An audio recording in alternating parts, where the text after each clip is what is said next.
이제 한반도의 기후변화 경향성 파악하기인데요. 이거는 교과서 72페이지 참고로 보시고요. 지금 프린트에 나와 있는 내용 잠깐 설명하겠습니다. 이제 기후라는 것은 장기간에 걸쳐서 반복해서 나타날 확률이 높은 대기의 종합 상태인데요. 장기간에 걸쳐 반복해서 나타나야 된다는 게 굉장히 중요한 내용이고요. 우리가 알고 있겠지만 강수량, 기온, 바람 등이 있습니다. 그럼 이런 기후들이 변화하는 것을 기후변화라고 얘기를 하고요. 우리가 가장 지금 중요하게 맞닥뜨리고 있는 것은 지구온난화로 인해서 기온이 높아졌고 그로 인해서 빙하가 녹고 해수면이 상승하는 이런 것들을 우리가 이제 기후변화라고 얘기를 합니다. 그러면 한반도 같은 경우는 이미 알고 있겠지만 이 내용을 보시면요. 전체적으로 평균 온도가 굉장히 상승하고 있고요.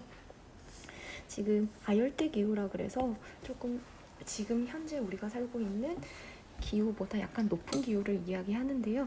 점점 아열대 기후로 표시되는 부분이 빨간 부분이 높아지고 있다는 것은 평균 온도가 상승하고 있다고 보고 계시면 됩니다. 그래서 서늘한 곳에서 자라는 사과 같은 경우가 현재 제주도, 남부지방 등 일부 지역을 제외하고 전국에서 생산 가능하였으나 점점 온도가 높아지고 있음에 따라서 실제로 21세기 후반에는 이제 평균 온도가 상승하니까 그나마 우리나라에서 온도가 낮은 강원도 일부에서만 생산 가능해질 예정이 이제 우리나라 기후변화로 인해 나타나는 현상이라고 볼 수 있습니다. 그리고 또 우리나라 같은 경우는 여름철 강수량이 굉장히 증가했고요. 그냥 단순히 강수량만 증가한 게 아니라 집중적으로 내리는 그런 집중호우로 인해서 이제 비 피해가 굉장히 증가했어요. 그래서 뉴스를 몇 번 봐서 알겠지만 이런 급격한 기후 변화로 갑자기 폭염일수가 증가하고 이런 폭염일수로 인해서 에너지 사용량이 폭발적으로 증가하고 전염성 질병이 확대되는 등 다양한 경제적, 사회적 문제가 일어날 수 있다는 거 이 정도만 알고 계시면 됩니다. 그럼 우리한테 가장 좀 문제가 되는 게 지구온난화잖아요. 그럼 지구온난화의 원인은 다양하지만 현재 과학에서는 온실가스의 발생이라고 얘기를 하고 있고요.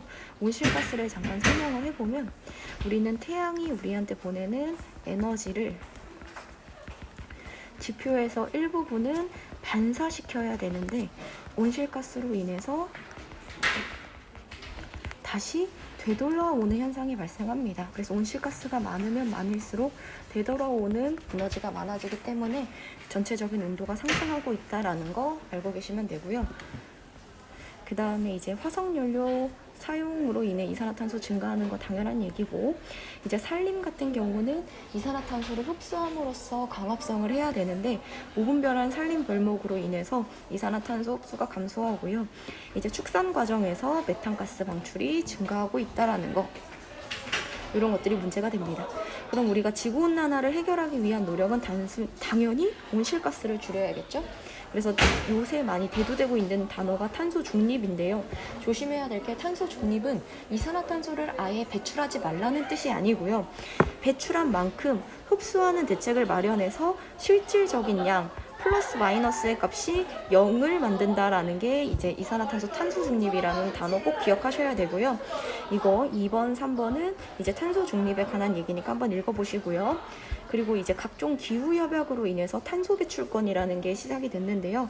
이제 탄소 배출권 같은 경우는 온실가스를 배출할 수 있는 권리고 이걸 돈을 주고 구매해야 된다라는 거. 기업체에서 이산화탄소를 배출하기 위해서는 그에 상응하는 탄소 배출권을 사야 하고 그 이상으로 방출할 때는 탄소 배출권을 추가로 구입 아니면 그거보다 적게 방출할 때는 탄소 배출권을 팔 수도 있다는 거 꼭 기억하셔야 됩니다.